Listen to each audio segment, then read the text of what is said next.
नमस्कार विद्यार्थी मित्रांनो, MPSC या आपल्या ई-लर्निंग प्लॅटफॉर्मवर तुमचं पुन्हा एकदा स्वागत आहे. मित्रांनो, करंटमध्ये एक इश्यू गाजतोय, महाराष्ट्रात राष्ट्रपती राजवट लागू होणार का? तर तसेच राष्ट्रपती राजवट म्हणजे काय, या दोन टॉपिकवर आपण काय करणार आहे या व्हिडिओमध्ये डिस्कस करणार आहे. तर महाराष्ट्रात राष्ट्रपती राजवट आहे, बऱ्याच जणांनी ऐकली पण नसेल. ती NIची न्यूज आहे बघा. तर जे पूर्व CM आहे बघा महाराष्ट्राचे, ते नारायण राणे बघा. तर हे काय झाले, जे गव्हर्नर आहेत महाराष्ट्राचे भगतसिंग कोश्यारी यांना ते भेटलेत व डिमांड केले प्रेसिडेंटसाठी, तुम्ही प्रेसिडेंटला सांगा की ते प्रेसिडेंट रूल लागा, म्हणजे राष्ट्रपती राजवट येथे लागू करा, असे त्यांनी काय केलेत निर्देश यांना दिलेले आहेत, जे राज्यपाल आहेत त्यांचे दिले आहेत. ही घटना आहे 25 मे 2020ची बघा. तर महाराष्ट्राचे पूर्व मुख्यमंत्री कोण 1999 साली जे असणार आहेत बघा, नारायण राणे, हे राज्यपालांना भेटून त्यांनी असे निर्देश दिले आहेत. तर ते कारण असं की काय दिले यांनी निर्देश असे, कारण जी बघा त्यांच्यानुसार की महाराष्ट्रामध्ये जी कोरोनाची स्थिती आहे बघा, कोरोना व्हायरस जी पसरण्याची स्थिती ती एकदम खराब होत चालली इतर राज्याच्या तुलनेत. आणि त्याच्याबद्दल जे मुख्यमंत्री आहेत उद्धव ठाकरे, हे राज्य सरकार चालवण्यात फेल झालेले आहेत. तर असं त्यांचं म्हणणं आहे. मग ते काय झालं, जे केंद्राचे निर्देश आहेत समजा, तर ते केंद्राचे निर्देश ते ऐकत नाही. आर्टिकल 365 नुसार जर इमर्जन्सी असेल किंवा काही केंद्राचे निर्देश असेल तर ते जे राज्याचे मुख्यमंत्री यांना ऐकावं लागतात, तर ते ऐकत नाही, अशी त्यांची कंप्लेंट आहे. तर आपण संपूर्ण डिस्कशन ह्या व्हिडिओमध्ये पाहणार आहोत नक्की काय झाली ती घटना. तर बघा 25 मे 2020ला तुम्हाला समोर चित्र दिसत असेल की नारायण राणे हे गव्हर्नरना भेटलेले आहेत. ओके. तर नारायण राणे यांच्याबद्दलची थोडी माहिती बघू, ते कोण आहेत किंवा त्यांचे काय कोणत्या पार्टीशी रिलेटेड. तर नारायण राणे यांचं नाव काय, नारायण तात्याबा राणे. यांचा जन्म 1952 साली झाला. ते महाराष्ट्राचे 13वे मुख्यमंत्री होते 1999 मध्ये, आणि 2019 पासून ते काय BJP मध्ये सम्मिलित. तर याच्या आधी BJP येण्यापूर्वी ते काही विविध पक्षामध्ये कार्यरत होते. जसं पाहिलं तर 1968 पासून ते कार्यरत आहेत. 1968 ते 2005 पर्यंत ते शिवसेनामध्ये होते. 2005 ते 2017 मध्ये ते काँग्रेसमध्ये कार्यकाळ राहिला त्यांचा. 2017 ते 2019 हे 2 वर्ष त्यांनी महाराष्ट्र स्वाभिमान पक्ष हा चालवलेला आहे बघा. आणि 2019 पासून त्यांना BJPचा कॅन्डिडेट नेमलेलं आहे बघा. तर त्यांचं स्वतःचं एक न्यूजपेपर आहे प्रहार, ते मालवण सिंधुदुर्ग येथून ते निवडून येतात. त्यानंतर भगतसिंग कोश्यारी बघा, यांचा जन्म 1942ला उत्तराखंडमध्ये झालेला आहे. ते दोनदा मुख्यमंत्री राहिले आहेत उत्तरांचलला होते त्यावेळी. तर आता उत्तराखंड 2000 नंतर, तर 2001 ते 2 मध्ये ते दोनदा मुख्यमंत्री, दुसऱ्यांदा मुख्यमंत्री होते.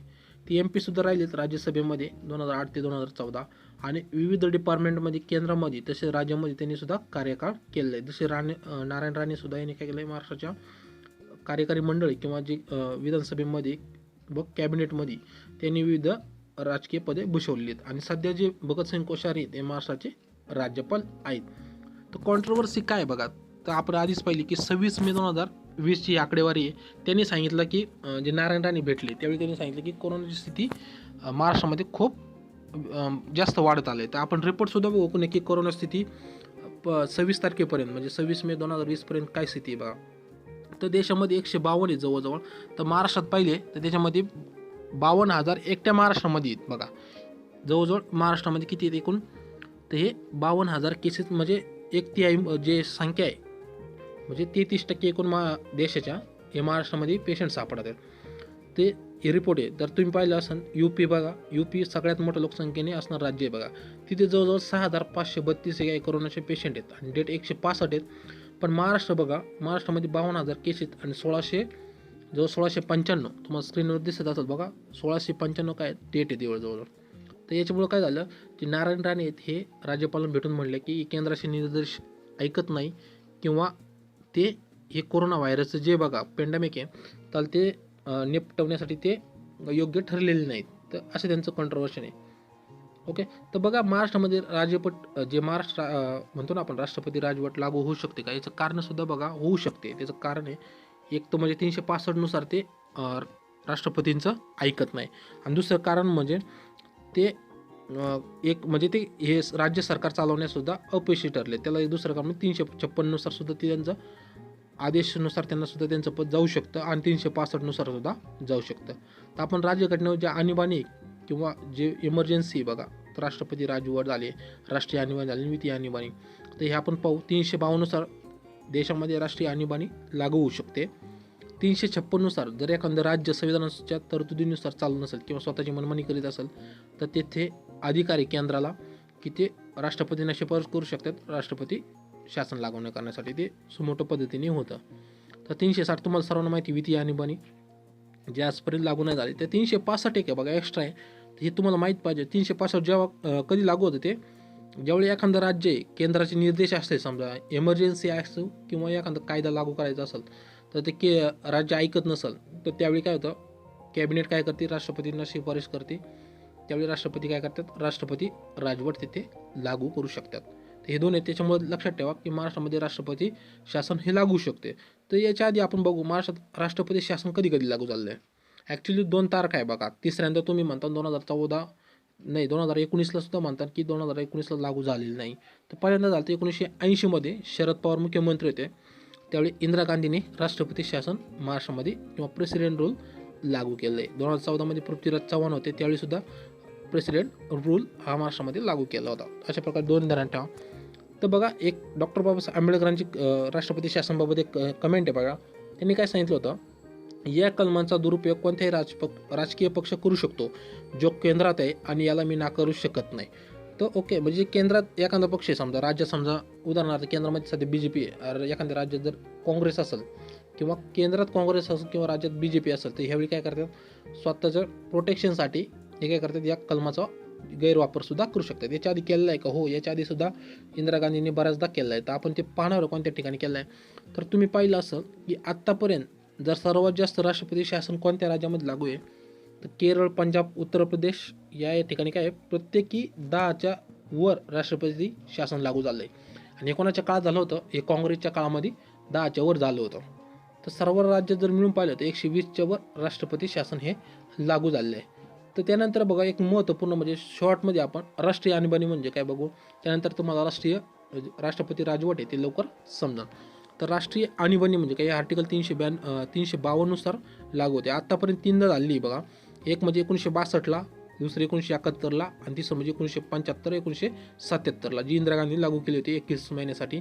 आणि मोठ्या प्रमाणे कॉन्ट्रोवर्सी सुद्धा झाली होती की गैरवापराचा. तर आपण ते याच्यामध्ये जाणार नाही. तर 1962मध्ये काय झालं होतं, तर इंडिया चायना वार झालं होतं अरुणाचल प्रदेश आणि चीनच्या आक्रमणाच्या वेळी. त्यानंतर 65मध्ये सुद्धा युद्ध चालू झालं होतं कोणासंग, भारत पाकिस्तान संघ. पण त्यावेळी पहिलंच काय झालं, राष्ट्रीय आणीबाणी चालू होती. त्याच्यामुळं त्यांना का दुसऱ्यांदा काय लागू करण्याची आवश्यकता पडली नाही. तर राष्ट्रीय आणीबाणी म्हणजे काय, तर दुसऱ्यांदा का लागू केलं नाही, तर ते लक्षात ठेवा, 6 महिन्याच्या पिरियडमध्ये ती अनिश्चित काळासाठी होते. म्हणजे तुम्ही 6 महिन्यांनी हे पुन्हा करू, 6 महिने झाले का पुन्हा 6 महिन्यांनी नवीन करू शकता. त्याच्यावेळी काय झालं, चायना वार युद्ध, चायना आणि भारताचं युद्ध चालू होतं. आणि ते बरेच दिवस चालल्यामुळे काय झालं, भारताने काय केलं, तीच आणीबाणी पुढे चालू ठेवली. त्यानंतर भारत पाकिस्तान युद्ध सुरू झाले 1965ला, त्यावेळी तीच चालू राहिली पुन्हा. तर अशा प्रकारे पहिली आणीबाणी, राष्ट्रीय आणीबाणी त्यावेळी चालू झाली. नंतर दुसऱ्यांदा भारत पाकिस्तान युद्ध झालं 1971ला, तर त्यावेळी पुन्हा एकदा राष्ट्रीय आणीबाणी घोषित केली. त्याच्यानुसार बघितलं असेल तुम्ही, बांगलादेश हा सेपरेट देश बनला. त्यानंतर तिसरी बघा, 1975 ते 1977ला इंदिरा गांधींनी लागू केलं होतं. त्याला एक कारण दिलं होतं, आंतरिक कलह म्हणून. त्यांनी त्यासाठी घटनादुरुस्तीसुद्धा केली होती. 76वी बघितलं असेल तुम्ही 1976मध्ये, 42वी घटनादुरुस्तीमध्ये. ओके, तर त्यांनी त्यावेळी आंतरिक उपद्रव सांगितलं. तुम्ही एखाद्या ठिकाणी किंवा एखाद्या एरियामध्ये राष्ट्रीय आणीबाणीसुद्धा घोषू शकता. जसं पूर्ण देशामध्ये करता येतं, तसं पूर्ण एखाद्या एरियासाठी, समजा महाराष्ट्राच्या स्पेसिफिक एरियासाठी तुम्ही राष्ट्रीय आणीबाणीसुद्धा घोषित करू शकता. त्याचा प्रभाव कुठं होतो राष्ट्रीय आणीबाणीचा, ते म्हणजे केंद्र राज्य संबंधामध्ये होतो. केंद्राचे कायदे, जे राज्याचे कायदे आहेत ते केंद्र काय करतात, स्वतःकडे घेतात. राज्याच्या जे आपण म्हणतो ना सूची आहे बघा, त्याच्यामध्ये सुद्धा ते केंद्र काय करतात, एखादा कायदा करू शकतं. त्यानंतर लोकसभा, विधानसभा यांच्या कार्यकाळावर सुद्धा प्रभाव होतो, कारण त्यांचा कार्यकाळ वाढवला सुद्धा जाऊ शकतो. त्यानंतर मूलभूत अधिकार आहेत बघा, आर्टिकल 19 सुद्धा प्रभाव त्याच्यामुळे पडतो. तुम्हाला भाषण करता येत नाही, तुम्हाला हिंडता येत नाही. कारण राष्ट्रीय आणीबाणी असेल तर इमर्जन्सी सिच्युएशन असते, त्याच्यामुळे तुम्हाला एखादं वक्तव्य करता येत नाही किंवा तुम्हाला फिरता येत नाही. तर तुम्ही असं केलं तर तुमचं स्वातंत्र्य हे हिरावून घेतलं जातं. ते समयावधी म्हणजे याचं तुमचे कवर हे करू शकतात. तर केंद्राच्या मंजुरीने होतं, ते पण साध्या बहुमताने. नंतर आणि ज्यावेळी लागू केली त्याला 2 महिन्याच्यात परमिशन घ्यावा लागते. आणि लागू केल्यानंतर 6 महिन्याच्या अवधीमध्ये ती अनिश्चित काळासाठी सुद्धा तुमच्या मनानुसार हे करू शकता, केंद्राच्या मर्जीनुसार. तर केंद्राला जर वाटलं आम्हाला राष्ट्रीय आणीबाणी मागे घ्यायची, तर ते कायदा करून ते मागं घेतात. त्यानंतर आता पाहू राष्ट्रपती शासन. या आर्टिकल 356मध्ये पण आहे आणि 365 नुसार पण आहे. तर 356, तर हे 365 व 356 नुसार राष्ट्रपती शासन लागू होतं. तर 356 काय बघा, जर जे एखादं राज्य आहे ते जर संविधानानुसार चालत नसेल, तर त्यावेळी 356 नुसार काय करतं, केंद्र शिफारस करून राष्ट्रपती काय करतात, तिथे राष्ट्रपती शासन लागू करतात. राज्यपाल तिथला कारभार स्वतःच्या हातामध्ये घेतात. ओके, त्याचे कारण नाही, जर एखाद्या राज्यात बहुमत नसेल किंवा एखादा पक्ष जर समोर येऊन सत्ता स्थापन करत नसेल, दुसरं म्हणजे कलह असेल, तर अशा 2-3 गोष्टींमुळे काय होतं, 356 नुसार राष्ट्रपती शासन लागू होतं. अशी स्थितीसुद्धा बघा 2019मध्ये भारतामध्ये झाली होती, महाराष्ट्राच्या दृष्टीने झाली होती बघा. कारण महाराष्ट्रामध्ये एकही पक्ष सत्ता स्थापनेसाठी पुढे येऊ शकला नव्हता. त्यावेळी ती स्थिती झाली, ती पण लागू नाही झाली. त्यानंतर 365 बघा, ते 365 नुसार बघा, एखादं राज्य आहे ते केंद्राचे निर्देश ऐकत नसेल किंवा स्वतःच्या मर्जीनुसार सरकार चालत असेल, तर त्यावेळी केंद्र काय करतं, त्याच्यामध्ये हस्तक्षेप करून तिथे राष्ट्रपती राजवट लागू करू शकतं, जी स्थिती आजच्याला महाराष्ट्रामध्ये आहे. तर राष्ट्रपती शासनचा कालावधी किती आहे बघा. जर एखाद्या वेळी राष्ट्रपती शासन लागू झालं, एखाद्या काय समजा राष्ट्रपतीला वाटलं मी राष्ट्रपती शासन लागू केलं, तर त्यावेळी काय सगळं कारभार राज्यपालांकडे येतो. तर राज्यपालांकडे आल्यानंतर काय होतं, केंद्राला एक जबाबदारी राहते. केंद्राला ते काय करावं लागतं, 2 महिन्याच्या आत जेवढी संसद चालू होईल त्यावेळी त्याला मंजुरी द्यावी लागते. ओके, आणि मंजुरी दिल्यानंतर किंवा ज्या तारखेपासून राष्ट्रपती शासन राज्यात लागू आहे त्याच्या ते कवर चालतं 6 महिने चालतं. जर केंद्राला अजून वाटलं मला 6 महिन्याने अजून वाढवायचं आहे, तर ते वाढू शकतात. असं किती वर्षापर्यंत चालतं, हे जवळजवळ 3 वर्षापर्यंत चालतं. तर राष्ट्रपती शासन हे संपुष्टात कसं येतं, तर एक म्हणजे जर केंद्राला वाटलं पुन्हा नाही वाढवायचं त्यावेळीसुद्धा संपुष्टात येतं. दुसरं म्हणजे एखादी समजा राज्यामध्ये निवडणूक घ्यायची, ती निवडणूक आयोग शिफारस करत असेल तर त्यावेळीसुद्धा होतं. आणि राष्ट्रपतीला वाटलं मला हे येत आलं, या ठिकाणचे राष्ट्रपती शासन मागे घ्यायचं, ते घेऊ शकतात. ऑर्डर देऊन काय करतात, मागे घेतात. तर बघा आता सध्या आपण एक उदाहरण म्हणून समजू, केंद्रात जर BJP असल्यामुळे काय होतं, आता उदाहरणार्थ जर केंद्रात BJP, तर काय होतं, अशी एक स्थिती झाली होती 1992 साली, ज्यावेळी केंद्रात काय होतं, काँग्रेस होतं. तर काँग्रेसने काय केलं, त्यावेळी सुद्धा गैरवापर केला होता एकूण धर्माच्या नावाने. तर त्यावेळी काय केलं, काँग्रेसने BJP शासन आहे बघा, ज्या ठिकाणी MP, हिमाचल प्रदेश व राजस्थान आहे, या ठिकाणी काय केलं होतं, राष्ट्रपती शासन हे काय केलं होतं, लागू केलं होतं. जी स्थिती आता काय करते, BJP केंद्रात असल्यामुळं राज्यामध्ये ज्या ठिकाणी काँग्रेस आहे, जर ते किंवा काँग्रेस ऐकत नसेल, तर त्यावेळी त्यांना सुद्धा अधिकार येतो की ते राष्ट्रपती शासन तिथं लागू करू शकतात. आता महाराष्ट्रामध्ये तुम्हाला माहिती सर्वात मोठा पक्ष म्हणून आता कोण आलेला आहे, राष्ट्रवादी काँग्रेस आलं आहे. आणि 3 पक्षांचं सरकार आहे, एक राष्ट्रवादी काँग्रेस आणि दुसरं म्हणजे काँग्रेस, तिसरं म्हणजे शिवसेना. त्याच्यामुळे हे BJPचे नसल्यामुळे BJP याचा गैरवापर करू शकते. तसं पाहिलं तर लिगली पण पेशंट जास्त वाढत आहेत आणि केंद्राचे निर्देशसुद्धा ऐकत नाही, अशी त्यांची नारायण राणे आहेत बघा, यांचं म्हणणं आहे. त्यानंतर बघा शेवटी आता एक जाता म्हणून एक आंबेडकराविषयी एक कंप्लेंट बघा केली. आंबेडकरांनी याला डेट्स लेटरसुद्धा म्हटलं होतं आणि याचा वापर कधी करावा असं सांगितलं, की अंतिम करावा असं त्यांनी सांगितलं होतं. पण जे संविधान सभेमध्ये होते बघा जे सदस्य, HV कामत आहे बघा, यांनी काही वर्षापूर्वी 7-8 वर्षापूर्वी सांगितलं होतं की डॉक्टर बाबासाहेब आंबेडकर आता जिवंत नाहीत, परंतु जे त्यांनी कलम लिहिली आहेत ते आजही आहेत, व ते कलम आहेत बघा, हे राज्याच्या विरुद्ध एक घातक हत्यार म्हणून वापरलं जाते, म्हणजे असं त्यांनी त्यावेळी म्हटलं होतं. आणि हे काळ कोणता होता, त्यावेळी काँग्रेस काळात त्यांनी जे HV कामत आहे यांनी त्यावेळी कमेंट दिली होती. ओके, म्हणजे जर सारांश पाहिला तर जे केंद्रात सरकार आहे ते ज्या ठिकाणी विरुद्ध सरकार आहे, कारण तुम्ही जर केंद्रात BJP असेल, ज्या ठिकाणी काँग्रेस आहे ते काँग्रेस असणार आहे, ते BJPचे कायदे मांडणार नाहीत. तर त्याच्यामुळे काय होतं, BJPला पूर्ण अधिकार येतो की तिथे राष्ट्रपती शासन लागू करणे. आणि महाराष्ट्रामध्ये सुद्धा ती स्थिती आहे. कारण जर महाराष्ट्रामध्ये 56,000 पेशंट असेल किंवा 50,000च्या वर पेशंट असेल, ते जर पूर्ण देशाचे 1/3 असेल, तर त्यावेळी त्या राज्याला विचारणं केंद्राचं काम आहे की तुम्ही एवढे पेशंट का वाढले. तर ते निर्देश देताना जर एखादा मुख्यमंत्री समजा उद्धव ठाकरे जर व्यवस्थित सांगत नसेल, तर त्यावेळी BJPला पूर्ण अधिकार आहे की तिथे राष्ट्रपती शासन लागू शकते. याच्या उलट जर बघा, केंद्रात जर काँग्रेस असेल आणि ज्या ठिकाणी BJP सरकार असेल, जर BJP ऐकत नसेल, तर त्यावेळी काँग्रेसला पूर्ण अधिकार आहे की तिथे राष्ट्रपती शासन लागू करणे. ओके, तर याचा सारांश एवढाच होता. तर आपण पाहिलं महाराष्ट्रात राष्ट्रपती राजवटच्या हालचाली काय आहेत.